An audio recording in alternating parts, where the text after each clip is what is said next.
Have you ever looked at your bank account after a completely normal month and wondered where all your money went? You didn't buy anything crazy, no major purchases, just regular stuff, groceries, a few meals out, maybe a new phone because your old one was getting slow, normal expenses, and yet somehow you're sitting there thinking you should have way more money than you do. The thing is, and this is what most people don't realize until it's too late, a lot of the stuff we buy today just isn't worth it anymore. Not even close. Prices have gone completely insane on things that used to be reasonable, and we're all just sort of going along with it because that's what everyone does. And if you haven't subscribed yet, hit that subscribe button now, because I'm about to show you exactly where your money is disappearing to. Let's start with something that's probably going to make some people defensive, but it needs to be said. Thing 1, fast food. Fast food isn't cheap anymore. It just isn't.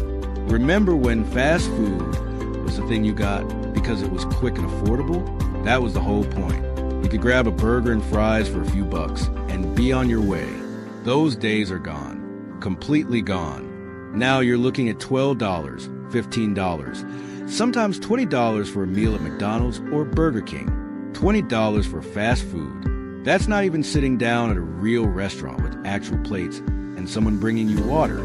You're standing at a counter or sitting in your car eating out of a paper bag. And it's costing you the same as a decent meal at a casual dining place would have cost just a few years ago. The value proposition has completely disappeared. Thing 2, restaurants. But it gets worse when you think about eating out at actual restaurants. This used to be something you could do pretty regularly without destroying your budget.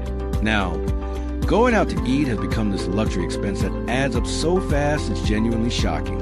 You sit down, order a couple entrees, maybe an appetizer, definitely drinks, and before you know it, you're looking at a bill that's $60, $70, $80 for 2 people.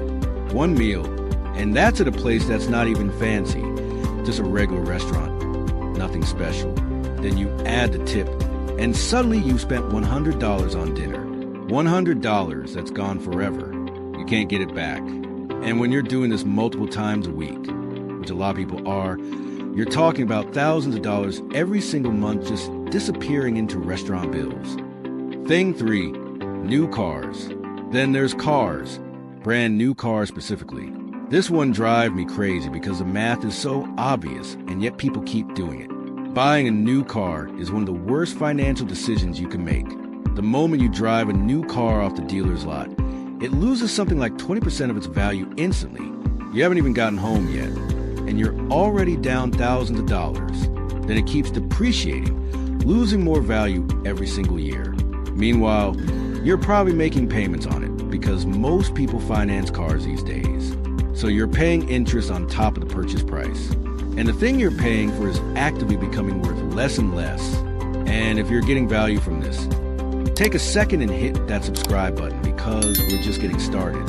A 3 or 4-year-old used car is going to be just as reliable, get you to the same places, and cost half as much, maybe less. But people don't want to hear this because they've convinced themselves they deserve a new car. Thing 4, designer clothing. Let's talk about clothing, specifically branded luxury clothing, designer stuff. I'm not saying all expensive clothing is a waste. Sometimes you need quality items that last. But that's not what most people are buying when they buy expensive clothing. They're buying logos. They're buying brand names. They're buying the ability to tell people they own something from a luxury brand, and they're paying absolutely insane markups for it. You can buy a plain white t-shirt for $10, or you can buy essentially the same t-shirt with designer logo on it for $200. Same cotton, same factory probably. The only difference is the logo. And people will pay that $200 because they think it makes them look successful or fashionable. Meanwhile, nobody actually cares what brand your t-shirt is except you. You're just out $190 extra dollars for no real reason. Thing 5, vacations.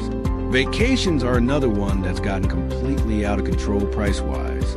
Flight prices are insane now. Hotels are insane. Even the budget options are expensive compared to what they used to be. And people are still taking these elaborate vacations they can't afford because they feel like they have to. They see everyone else posting vacation photos on social media, and they think they need to do the same thing. So they book a trip they can't really afford, put a bunch of it on credit cards, and then spend the next year paying it off with interest. Travel can be great. Seeing new places, experiencing different cultures, all of that is value. But not if it's putting you in debt. Not if it's preventing you from saving money or investing for your future. Those are the first 5 things draining your bank account. But we're just getting started. In part 2, I'm breaking down 5 more overpriced traps that are keeping you broke.